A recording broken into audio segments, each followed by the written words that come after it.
एक दिन लिटिल सिंघम एक जंगल की तरफ जा रहा था कि तभी उसको जोरों जोरों से भूतों की आवाजें सुनाई दे रही थीं।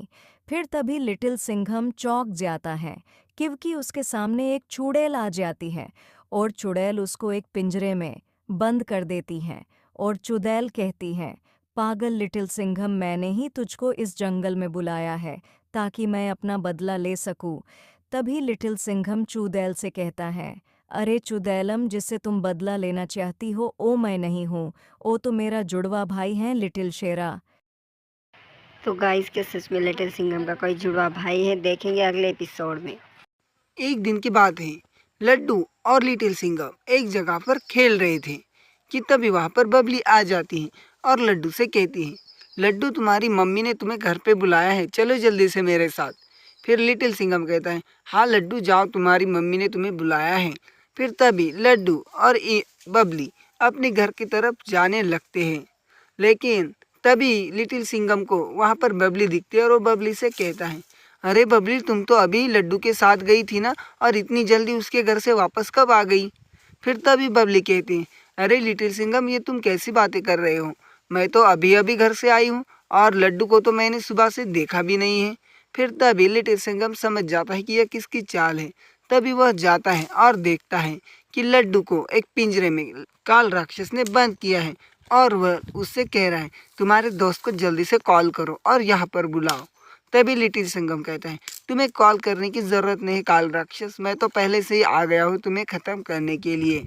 फिर तभी काल राक्षस उससे डरता है और वहाँ से भाग जाता है और फिर लड्डू को आज़ाद कर देता है। एक गांव में शिवा और लिटिल सिंघम नाम के दो भाई रहा करते थे।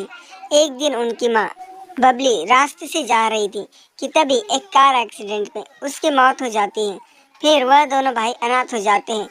तभी उसके पापा की को कहते हैं, सुनो, तुम दोनों यह घर छोड़ के चले जाओ, क्योंकि मैं तुम दोनों को नहीं पाल सकता हूँ, क्योंकि मुझे शराब पीने के लिए पैसा नहीं है और तुम दोनों को मैं कहाँ से पालूंगा। फिर तभी लिटिल सिंघम कहते हैं, पापा ऐसा मत कहो, आपके सिवा हमारा इस दुनिया में कौन है। फिर तभी कीको कहता है, मुझे कुछ लेना देना नहीं है तुम दोनों से, तुम लोग यहाँ से चले जाओ। फिर शिवा कहता है, हम दोनों यहाँ से नहीं जाएंगे।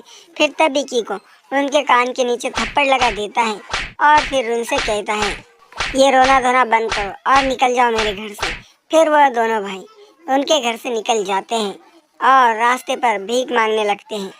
एक दिन एक लड़की वहाँ पर कॉटन कैंडी बेच रही थी कि तभी वह लोग उसे देखते और कहते हैं, अरे शिवा, हम भी ऐसी कॉटन कैंडी बेचते हैं और उससे जो भी पैसा आएगा उससे हम अपना गुजारा करेंगे और हमें भीख भी मांगना नहीं पड़ेगा।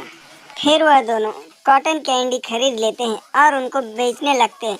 तभी वहाँ पे एक ट्विंकल नाम की लड़की आ जाती है और उनसे कहती है, क्यों बेटे, तुम्हारे माँ बाप नहीं है क्या? तुम ऐसे रास्ते पर कॉटन कैंडी क्यों बेच रहे हो? तभी वह कहते हैं, नहीं, हमारे माँ एक कार एक्सीडेंट में मर गई है और हमारे पापा ने हमें घर से निकाल दिया है और हम रास्ते पर ये कॉटन कैंडी बेचते हैं। गाइस, आगे क्या होने वाला है वो दिखाएगा अगले पार्ट में। तो वीडियो को लाइक कीजिए, शेयर कीजिए और नए हो तो चैनल को सब्सक्राइब